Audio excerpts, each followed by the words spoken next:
Falando sobre Melquisedeque, né? E Jerusalém e o Domo da Rocha. O que seria o Domo da Rocha? O que tem lá dentro? Porque nós estivemos lá em Israel e infelizmente estava fechado. O Islã estava em comando naquela época e nós não pudemos entrar. O que é aquela pedra lá, Demar? Então, aí é o domo do templo. Vamos primeiro falar no domo do templo, né? Domo do templo. Que é aquele templo que a gente vê avermelhado, dourado, né? Dourado praticamente. Isso. Que é aquela mesquita maravilhosa, né? Que representa a mesquita central de Jerusalém. É um lugar altamente sagrado, né? E uma religião fantástica, que é o verdadeiro maometanismo. Eu não falo do maometanismo fanático, eu falo do verdadeiro maometanismo, né? Que é aquele espiritual do Mohamed, que Mohamed recebeu de Gabriel, né? E que através do Alcorão divulga.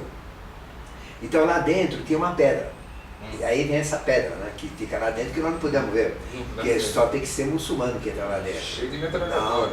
Não pode entrar, né? É uma estopinha, é uma pólvora. Aí é um desafio, né? A gente conseguiu ver de longe assim, mas não deu para entrar, né? Pois é, mas como tem a ligação? Então, essa pedra é a pedra caída dos céus, que era uma pedra branca e que através do arcanjo Gabriel houve a queda dessa pedra, né? E essa pedra então é a pedra de Mohamed, né? De Maomé. E essa pedra é uma pedra sagrada, é uma pedra que representa toda a terra humana, representa toda a evolução humana. Da mesma maneira que existe no Arcano 4, não é? O rei do mundo sentado num cubo amarelo, né? Que é a pedra filosófica, não é? Que era uma pedra bruta que tem que ser transformada numa pedra polida, né? Representando o trabalho com a pedra. Existe esse trabalho, que era uma pedra branca, mas que ela foi escurecendo do pessoal de tocar, do pessoal chegar perto, absorvendo todo o mal que as pessoas têm. Então é uma pedra que absorve o fator negativo das pessoas e ao invés dela ser branca, ela se tornou-se preta pelas mazelas, pelos vícios, pela conspurcação dos seres humanos. E cabe aos maometanos, né, isso, aqueles que frequentam esse templo e os demais templos que existem, ter um processo de similaridade com o próprio Maomé, para que essa pedra volte a ficar branca novamente, né? Então, mas lá você me disse que aquela pedra, ela é gigante. Sim, dentro do domo, né? Embaixo do domo. É. A pedra onde supostamente Abraão tentou, ou seria sacrificado Isaac naquele local. Ela tem várias. Ela flutua. A pedra flutua?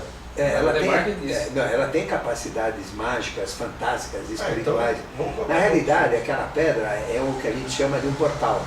Exato. O que a gente chama de uma embocadura. A pedra é uma embocadura. Porque normalmente uma pedra é uma embocadura, né? Então, para quem vê é uma pedra, bate com o martelo é pedra. Mas para quem tem consciência não é pedra, ele entra dentro da pedra. E dentro da pedra tem toda essa realidade, né? De você entrar numa outra dimensão, numa outra... É um canudo, é um cilindro que vai a Shambhala? Isso, é um portal. E desse portal você entra nos mundos de Badagas, mundos de Duarte, mundos de Agartha e mundos de Shambhala. Mas depende de cada um. Depende de cada um. Grau de consciência de cada um. Sim, mas Abraão, eu queria fazer essa ligação para a gente passar para as pessoas que estão assistindo. Essa ligação de Melquisedeque com Abraão no deserto, indo à terra de Canaã, que seria Jerusalém, né? A terra de Melquisedeque. Abraão é Ur, né? A terra era Ur na época. Né? Ur de Caldeus. Ur é onde está o Iraque hoje. Onde é o Iraque. Bem exatamente onde ficava a Torre de Babel, né? Que depois foi criada a Torre de Babel, né? Que é Bagdá. Então, onde hoje é Bagdá, que tem essa guerra suja lá, né? Terrível, é exatamente lá que aconteceu esse episódio. Né? Então tem a ligação também com o World Trade Center e a Torre de Babel. Sim, exatamente. Porque logo após o ataque ao World Center, né? As torres que caíram, os Estados Unidos atacou o Afeganistão, mas a gente já dizia que ele ia atacar o Iraque, né? E o próximo é o Irã. O próximo é o Irã. Isso a gente vai falar no próximo programa. Vamos fazer isso aí. Bom, enfim, aquela pedra é sagrada realmente. É pedra sagrada, não só dos muçulmanos, mas é da humanidade. Porque o fato de ser muçulmano não, hoje muçulmano representa 1/3 da população terrestre, né? Então é muita gente. Para a gente pra caramba, nossa. Então, se a gente considerar 6 bilhões e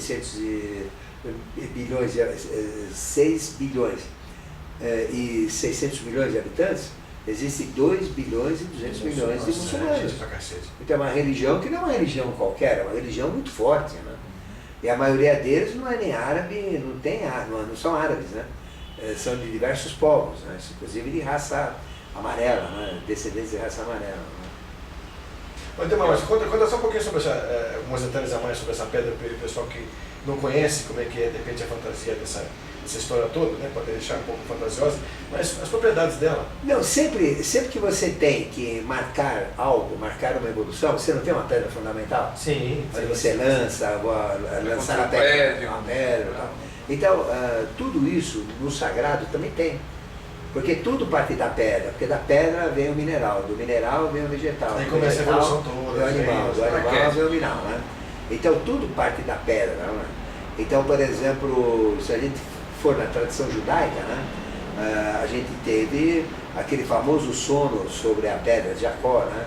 Que ele deitou sobre a pedra, que era Betel. E lá então ele teve a visão de uma escada que subia para os céus, onde desciam anjos, né? Que é inclusive um dos símbolos da própria maçonaria, dos graus maçônicos, né? Que a escada de Jacó é um simbolismo maçônico muito importante, né? Isso faz parte da estrutura maçônica, né? Então veja, tem a pedra que é Betel, né? Que ele colocou a cabeça. Essa pedra de Maomé também, né? Que ele fundou essa grande religião. Então essa religião não teria 2 bilhões e 200 milhões de habitantes, não cresceria, se não tivesse essa pedra fundamental. Que é realmente que essa pedra, ela faz exatamente a conexão com as entranhas da Terra. Então é um portal, é a passagem, é por onde, né, ele recebeu toda a inspiração sagrada para poder criar essa religião tão forte, né?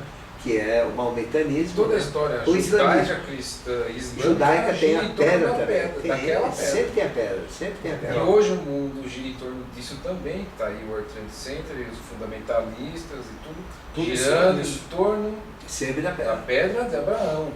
A própria maçonaria tem a pedra também, não é? O serviço de trabalhar a pedra, não é? Lapidar a pedra, universo, né? Que é o lápis filosofó. A alquimia já tinha, né? Também você trabalha a pedra, né? Que é o lápis filosofó, né?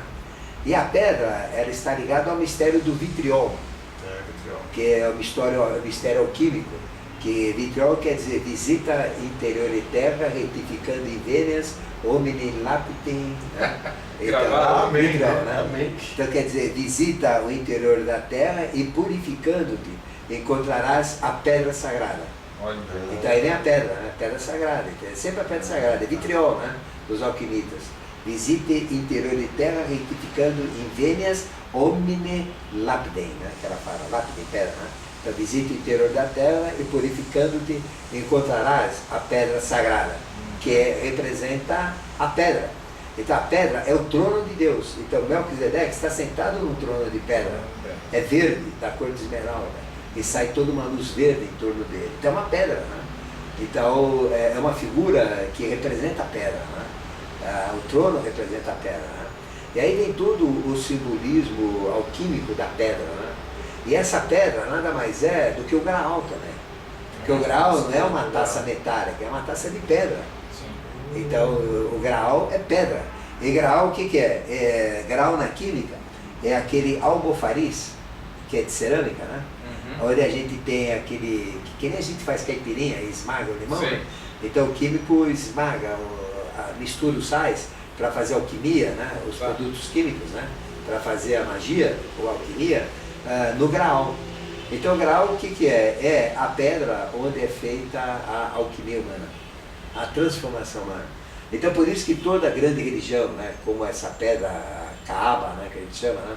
Essa grande pedra desse templo que você falou, de Jerusalém, a pedra do cristianismo, a pedra do judaísmo, né? A pedra da maçonaria, o lápis filosofórum, o vitriol dos ocultistas, né? Que é trabalhar essa pedra, né? Que é exatamente trabalhar o quê? A terra e os seus reinos, né? Então a pedra é a terra. É o princípio, né? É o princípio, a terra é Melquisedeque. A terra é Melquisedeque. Com tudo que ela tem, né? Com os 4 reinos. Né? E nós somos então Melquisedeque. Quando nós decidimos renascer, ou através da hierarquia, nos dá autorização de renascer e reencarnar, então nós temos que ter a autorização de Melquisedeque para emprestar isso aqui. Sim. Nós somos Melquisedeque, nós somos Melquisedeque. Só que somos Melquisedeque como experiência. Uma experiência de Melquisedeque. Que ele mesmo criou para essa experiência evoluir. Né? E até chegar a ele que vai ser aproveitado. Ou seja, Melquisedeque ele se transforma em múltiplos, né? Em milhões, bilhões, exatamente para quê? Para buscar experiência, buscar experiência, para trabalhar na experiência. Né? Por isso que ele se dissolve em múltiplos, ou se dilui em múltiplos, pelo tucuísmo que a gente falou. É um assunto abstrato, mas é fascinante, né? Fascinante.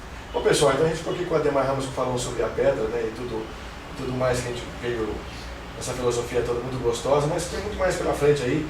Vamos falar de pedra também, mas em outro programa, pessoal. Até lá.